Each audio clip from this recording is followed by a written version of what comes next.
ये बात समझ लेना, परमार्थ पथ एक कदम भी चलोगे तो तुम्हें इतना स्वस्थ और मजबूत बना देगा कि तुम्हें कोई परास्त नहीं। एक कदम, अरे 12 वर्ष में तो सिद्धि प्राप्त हो जाती है।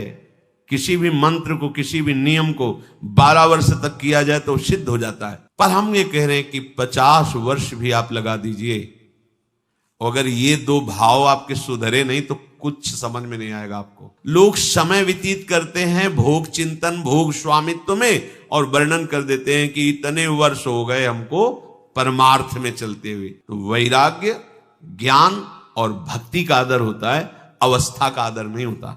आप कितनी अवस्था के, इसका महत्व नहीं होता। थोड़ा भी शरीर स्वस्थ रखना चाहते हैं तो जैसे नियम से भजन वैसे व्यायाम आवश्यक है। सबसे प्रार्थना है, ये दवाइयों के बल पर जीना बंद करो। हमें तसल्ली होती है कि हमने एक मकान बना लिया, तसल्ली होती, 4 लड़के हो गए और काल का तमाचा लगा पूरा का पूरा सब। देखो, अगर परिवार में रह करके आप भगवत भावना नहीं करते तो सब परिवार में रहकर आसक्त हैं और सब दुर्गति को प्राप्त होते हैं। ध्यान दीजिए, अविनाशी होते हुए भी अविनाशी भाव में ना होने के कारण मुझ अविनाशी तत्व को विनाश की पूरी लीला सहनी पड़ती है। पूरे कष्ट सहने पड़ते हैं, नहीं सहने पड़ते। देखो आप, मेरे पास इतनी खेती, इतना बैंक बैलेंस, इतना परिवार, ऐसा, और देखो हमारी दिनचर्या में ऐसा चलता है, हम ये खाते रहें, ऐसे करते रहें, ऐसे, और ये सब होता रहा है। अगर हमें भजन मार्ग में तो ये सुविधा चाहिए, ऐसा, इतना कमजोर हो गया है मनुष्य। ये उल्टी बुद्धि लेकर जब परमार्थ में चला जाता है तो थोड़े ही समय में वो परमार्थ से विमुख हो जाता है। थोड़ा ब्रह्म मुहूर्त में उठना चाहिए। देखो, यदि जीवन को सार्थक करना है तो जिसके शैया में लेटे हुए सूर्य भगवान का उदय हो जाता है, उसकी आयु, बुद्धि, श्री, तेज, बहुत सी बातें नष्ट हो जाती हैं। अगर आपको जीवन में चाहे लौकिक उन्नति प्राप्त करनी हो या पारलौकिक, प्रातःकालीन कम से कम सूर्य उदय होने के 2 घड़ी पहले, 24 दूनी 48 मिनट, अभी सूर्य उदय होने में 48 मिनट हैं, आपने सैया छोड़ दिया, इसके आगे नहीं। सूर्य उदय होने के 48 मिनट पहले आप सैया से हट जाएं। अगर आप रात्रि में जगे हैं तो सूर्य उदय होने के 48 मिनट बाद फिर आप सो जाएं। लेकिन वो जो बीच का समय, प्रातःकालीन संध्या भुवन भास्कर भगवान पधार रहे, वो आप सो रहे हो, तो आपकी आयु, आपका वैभव, आपकी बुद्धि, ये सब नष्ट होने लगती है, पता नहीं चलता लोगों। देखो कहां तेजवान चेहरे दिखाई दे रहे हैं। खूब तो सब खा पी रहे हो, खाने पीने का तेज एक अलग होता है, भागवतिक तेज अलग होता है। ब्रह्म मुहूर्त में उठे, प्रभु का स्मरण किया, जो 2-4 नाम ही सही, अपने बड़े बुजुर्गों को, गुरुजनों को भावना से प्रणाम किया, और पहली बात शरीर स्वस्थ रखने के लिए गर्म जल किया, हल्का, आधा लीटर से 1 लीटर तक जल पिया, भगवत भाव अर्पित करके, वज्रासन में बैठकर। आप लोग दिनचर्या को नहीं करते हैं तो आप ब्रह्मचर्य को पचा नहीं सकते। ध्यान रखना, ब्रह्मचर्य कोई छोटी मोटी शक्ति नहीं है, उसको पचाने के लिए आपकी दिनचर्या दिव्य होनी चाहिए। फिर इसके बाद आप 5 मिनट 10 मिनट टहलिए, फिर सो जाइए। फिर जो शौचाचार की पवित्रता बताई गई उसके अनुसार आप स्नान आदि करके, पवित्र वस्त्र धारण करके, जैसे कोई महान व्यक्ति आ रहा है तो हम उसके आदर के लिए खड़े हो जाते हैं, ऐसे भुवन भास्कर पधार है, हाथ जोड़कर प्रणाम किया, अर्घ दान किया, गुरु मंत्र जपा, आदि आदि। अब पड़े हो आप कि हम तो 2-3 बजे तक जगे हैं, ऐसा अगर आप भजन में जगे हैं तो भी सूर्योदय के समय आप उठ जाइए। आपके गुरु आवे तो क्या आप सोते रहेंगे क्या? तो जगत गुरु हैं भुवन भास्कर, परम ज्ञान स्वरूप हैं, गायत्री छंद रूपी घोड़े हैं इनके रथ के, स्वयं भगवान अरुण देव सारथी हैं, और भगवान पीछे वर्णन किए, मैं ही सूर्य रूप से जगत को प्रकाशित करता हूं और ताप के द्वारा जल को सोख कर मैं ही वर्षा कराता हूं। भगवान का आदर करना। जो सूर्योदय तक सोते हैं उनकी बुद्धि में भागवतिक बातें, अध्यात्म बातें आ जाए, मेरी समझ में नहीं आता। अगर आप थोड़ा भी शरीर स्वस्थ रखना चाहते हैं तो जैसे नियम से भजन वैसे व्यायाम आवश्यक है। सबसे प्रार्थना है, ये दवाइयों के बल पर जीना बंद करो। शरीर में जितनी आवश्यकता जल की है, अगर उतना नहीं जाएगा तो आपकी एसिड बनेगी, फुंसियां निकलेंगी, कब्ज बनेगा, कई परेशानी। हम साधुकों को कहते हैं, कभी कभी जैसे पूछते हैं कितना जल पिया, वो अभी तो पिया नहीं। अच्छा, ये शरीर है, ये एक गाड़ी है, कोई सच्चिदानंद नहीं है। उचित आहार, उचित जल, व्यायाम के लिए कुछ समय नहीं। और भी 10 दिन बीमार पड़ोगे फिर देखो, आप कहते समय नहीं है। हमने अपने बीमार स्थिति की दिनचर्या को बताया, शीत धाम की 2 बजे उठना, जो आपको बोल रहे हैं ऐसे ही दिनचर्या करते, और 45 मिनट व्यायाम। इसके बाद तुरंत प्रणाम करके वृंदावन की परिक्रमा, फिर आके श्री जी की मंगला, फिर आके 9 बजे तक गुरुदेव भगवान की सेवा में, फिर वहां से आके श्री जी का श्रृंगार, फिर भिक्षावृत्ति आदि 12-1-2 बजे तक। कोई चाय, कोई पानी, कोई ऐसा कुछ नहीं कि बाल भोग, कुछ नहीं था ही नहीं। जिंदगी में 100 ग्राम दूध नहीं खरीदा कि भाई हमारा दूध बन, कभी नहीं ऐसा। पर कभी ऐसा महसूस नहीं हुआ कि मैं बहुत कमजोर हूं। ब्रह्मचर्य को पचाने के लिए बहुत शरीर को क्रियाशील होने की आवश्यकता है। या तो प्राणायामों के द्वारा, आसनों के द्वारा, अब ना आसन है, न प्राणायाम है, न व्यायाम है, और फिर क्या, कैसे भावना आपकी भगवत भावना बनेगी? तो एक प्रमाद स्थिति, एक छिन्न भिन्न खिन्न स्वभाव, नहीं बात बनेगी। अध्यात्म का साधक जो होता है, नवीन खिला हुआ कमल जैसा, मुख प्रसन्न तन तेज विराजा, कीने से रामचंद्र कर का। कोई असाध्य रोग, कोई बहुत पीड़ा, वो बात अलग है। नहीं तो ऐसा वो जैसे कमल खिला होता है ऐसे खिला रहता है। क्यों? हर समय चिंतन सही, आचरण सही, सब कुछ सही। जो भगवत भावना विहीन जीवन है वो मुर्दा जीवन है। जिन हरि भगति हृदय नहीं आनी, जीवित सब समानते प्राणी। वो जान नहीं रहे, मुर्दे जैसा जीवन है। क्या जीवन का महत्व? वही गंदे भोगों को भोगना, उसी का चिंतन करना, और भोग भोगने वाले शरीर को स्वस्थ रखने के लिए विषय सामग्री इकट्ठी करना, इसके बाद मर जाना। बोलो इसके अलावा और क्या है? ये बनाया, वो बनाया, वो बनाया, जरा सा हिला, पूरा का प्रांत नष्ट हो गया। क्या है इसमें? शाश्वत क्या है? हमें तसल्ली होती है, हमने एक मकान बना लिया, तसल्ली होती, 4 लड़के हो गए और काल का तमाचा लगा, पूरा का पूरा सब। क्या तसल्ली? हृदय को तसल्ली तब दो जब नाम चल रहा है, राधा राधा राधा राधा। दिनचर्या ही नहीं बन पा रही है आज के नए समाज की, दिनचर्या ही नहीं बन पा रही, भगवत भावना ही नहीं है। देखो, अगर परिवार में रह करके आप भगवत भावना नहीं करते तो सब परिवार में रहकर आसक्त हैं और सब दुर्गति को प्राप्त होते हैं। जब तक भगवत भावना नहीं है तब तक सब अविधि पूर्वक है। मान लीजिए सब अविधि, विधि भगवत भावना है। कुछ भी, किसी से भी, कोई भी, बस भगवत भाव, वही आनंद का अनुभव हो जाएगा। अतः उनके द्वारा किया गया देवताओं का पूजन मूल में मैं ही हूं, मेरा ही है, पर वो अविधि पूर्वक है। अविधि पूर्वक का तात्पर्य है कि वो ये नहीं जानते कि इस रूप में सर्व सामर्थ्यशाली भगवान ही विराजमान है। कभी कभी मंत्रों का ज्ञान नहीं होता, पूजन की सामग्री शुद्ध नहीं होती, भाव शुद्ध नहीं होता, इसलिए उनका पूजा सेवा आगे चल करके फल प्रदान नहीं कर पाता। प्रभु कह रहे हैं,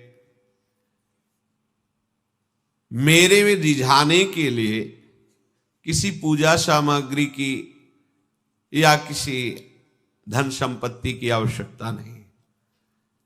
पिता को बस इतना ही चाहिए कि वो अपनापन करके दौड़ के उनकी गोद में बैठ जाए, बस।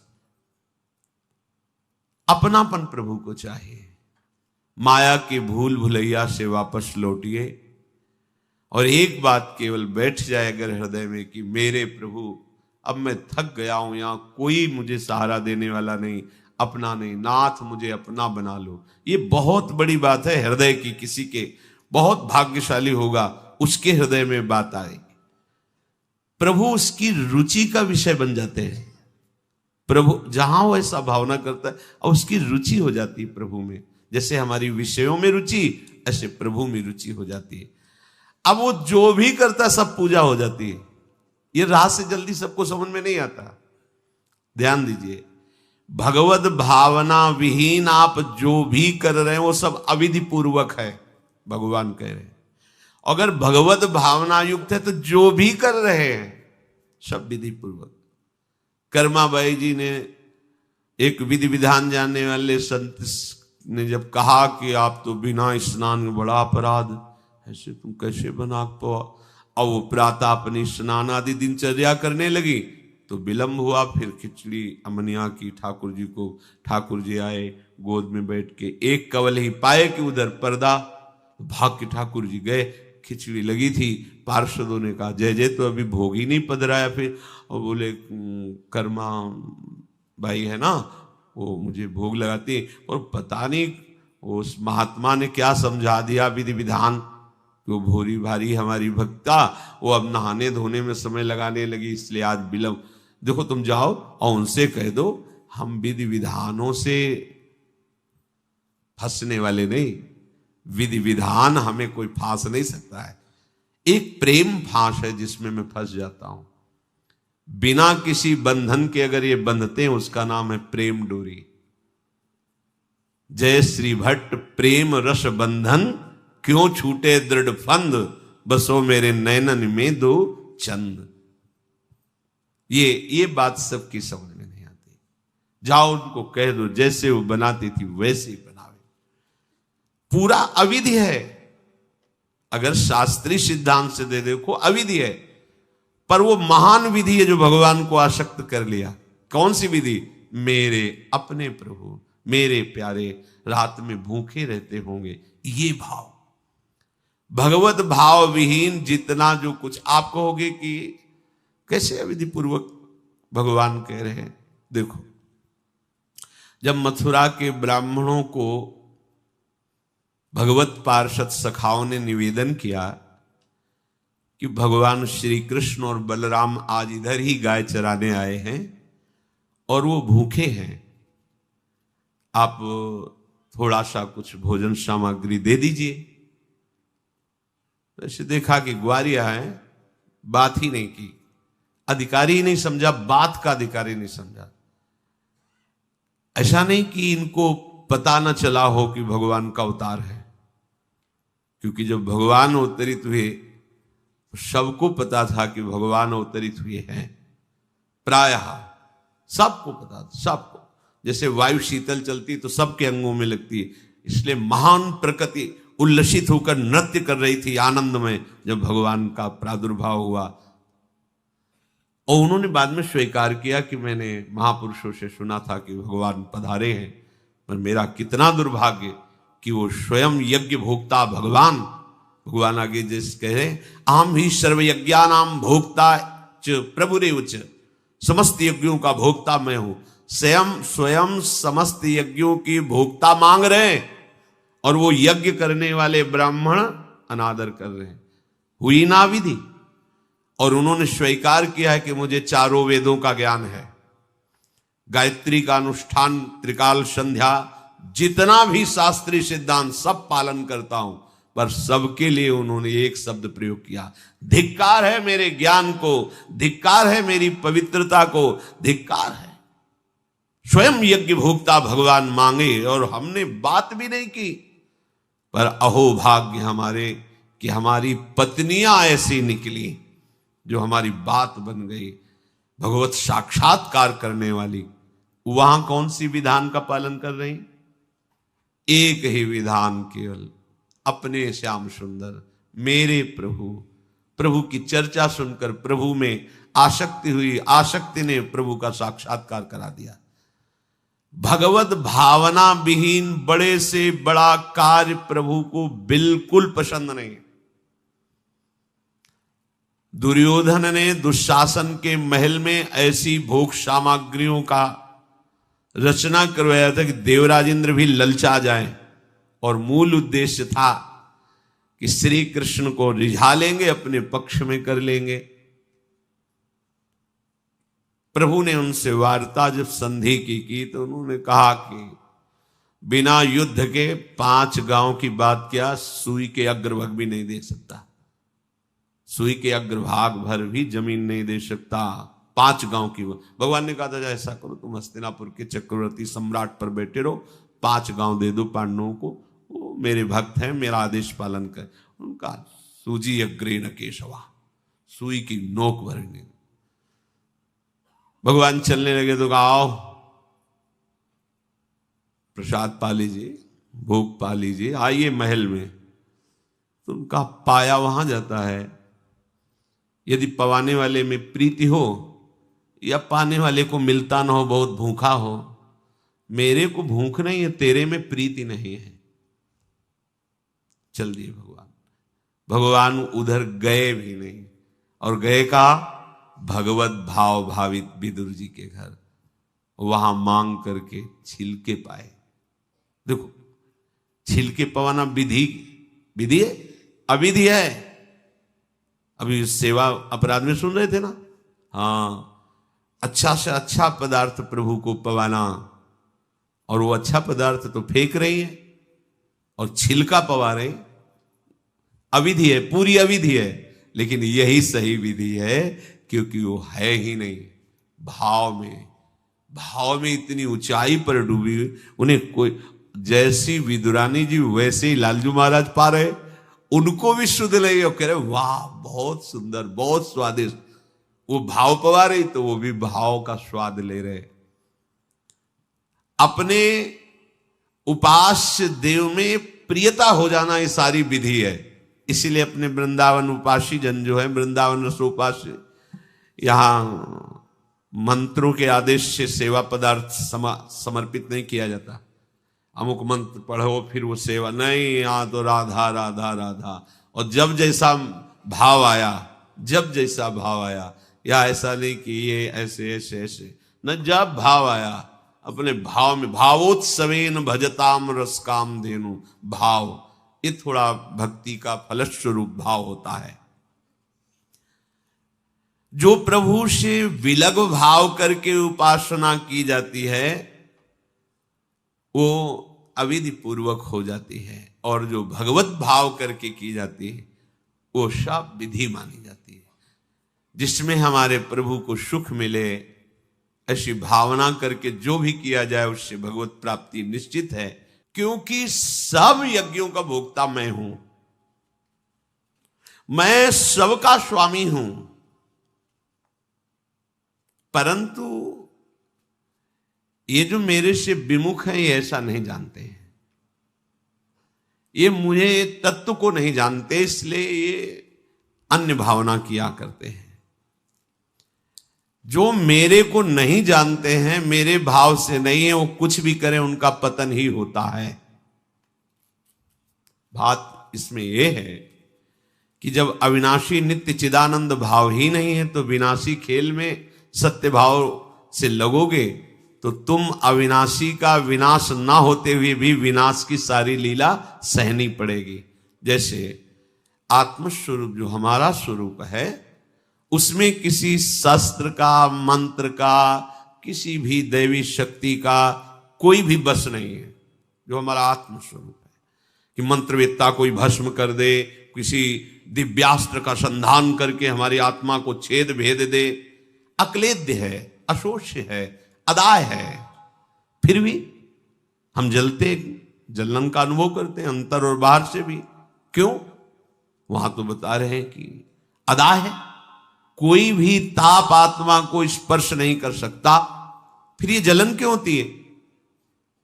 लगता तो हमें ही कि मैं अंदर से जल रहा हूं या बाहर से शरीर में अग्नि आदि छू जाए तो ताप लगेगा, क्योंकि हम अपने अविनाशी भाव में नहीं हैं। ध्यान दीजिए, अविनाशी होते हुए भी अविनाशी भाव में ना होने के कारण मुझ अविनाशी तत्व को विनाश की पूरी लीला सहनी पड़ती है, पूरे कष्ट सहने पड़ते हैं। नहीं सहने पड़ते? देखो आप, जन्म मरण मेरा थोड़ी होता है। मेरा स्वरूप नैनम छिन्नन्ति शस्त्राणि नैनम दहाति पावकः न चैनम क्लेदयन्त्यापो न शोषयति मारुता, पर हो रहा है। हम जल में डूब के मर सकते हैं, हम वायु के प्रवाह में, हम नाना प्रकार के दुखों के प्रवाह में। क्या हुआ? बोले चूंकि तुम अपने अविनाशी स्वरूप भाव से बिलग हो। समझ गए? वही बात यहां श्री भगवान कह रहे हैं कि यदि तुम ये भाव नहीं समझ पा रहे कि सबका भोक्ता मैं ही हूं, सब यज्ञ जितने भी साधन सबका फल प्रभु ही है, मैं सबका स्वामी हूं। जो मेरे को तत्व से नहीं जानते हैं, मेरे पर भाव नहीं करते, उनका पतन ही होता है। कारण ये अविनाशी भाव ना होने के कारण, विनाशी में सत्यत्व भाव होने के कारण परिणामता कुछ हाथ नहीं लगेगा, केवल नाश ही नाश। जब हम प्रभु की तरफ चलते हैं तो उसमें प्रधानता होती किसी संत या शास्त्र के वचन। ऐसे आप चल ही नहीं सकते। कभी भी कहीं भी कोई भी प्रभु की तरफ चलेगा, पहला कदम चला होगा तो किसी न किसी संत के वचन सुने होंगे या शास्त्र के वचन, दोनों एक ही बात है। जो संत भगवंत की वाणी है वही शास्त्र है। बिना उनके वचन सुने परमार्थ का पता ही नहीं चलता है। तो जब हम प्रभु की तरफ सत्संग सुनकर चलने को होते हैं तो ये दो मुख्य बाधाएं आकर खड़ी हो जाती हैं। भोगों की भोग वृत्ति, संग्रह वृत्ति जो हमारे अंदर रही है, तो वो हमको इतना कमजोर कर देती, लगता है अगर ये चीज नहीं होगी तो हम रह नहीं पाएंगे, ऐसी ऐसी व्यवस्था होगी तो हम नहीं रह पाएंगे। बड़ा कमजोर हो गए अपने लोग। हाँ, ऐसा होना चाहिए, ऐसा होना चाहिए, ऐसा होना चाहिए। भोगों का भोक्ता और भोगों के संग्रह युक्त स्वामी भाव। मेरे पास इतनी खेती, इतना बैंक बैलेंस, इतना परिवार, ऐसा ऐसा, और देखो हमारी दिनचर्या में ऐसा चलता है, हम ये खाते रहें, ऐसे करते रहें, ऐसे, और ये सब होता रहा है। अगर हमें भजन मार्ग में तो ये सुविधा चाहिए, ऐसा ऐसा। इतना कमजोर हो गया है मनुष्य कि वो भोगों की भोगने की वृत्ति और भोगों के संग्रह करने की वृत्ति और भोक्ता और संग्रहित वस्तु का स्वामी मैं, ऐसा, ये पहली परमार्थ में बाधा वृत्ति है। और ये प्रायः हम सब बड़ी खुशी से बाधा लिए चल रहे हैं। देखो ये बड़ा सूक्ष्म, चूंकि देखो अध्यात्म है, अध्यात्म तो जगत से बिल्कुल ऐसे है। कोई बड़े भाग्यशाली जन होते हैं जो सुनना चाहते हैं, उनसे भी बड़े भाग्यशाली जन होते हैं जो चलना चाहते हैं, उनसे भी बड़े भाग्यशाली जन जो चल रहे हैं, उनसे भी बड़े भाग्यशाली हैं जो महत्व रखकर चलते हुए उसका अनुभव कर रहे हैं। जो अनुभव कर लिए तो सातरति सा लोकान तारयति, वो स्वयं तर जाते हैं, स्वयं तर जाते, लोगों को तार देते हैं। ये उल्टी बुद्धि लेकर जब परमार्थ में चला जाता है तो थोड़े ही समय में वो परमार्थ से विमुख हो जाता है। भोगों की भोगने की सुख बुद्धि और भोगों के संग्रह की और उसके स्वामित्व का भाव जहां अंदर वृत्ति लिए थे वहीं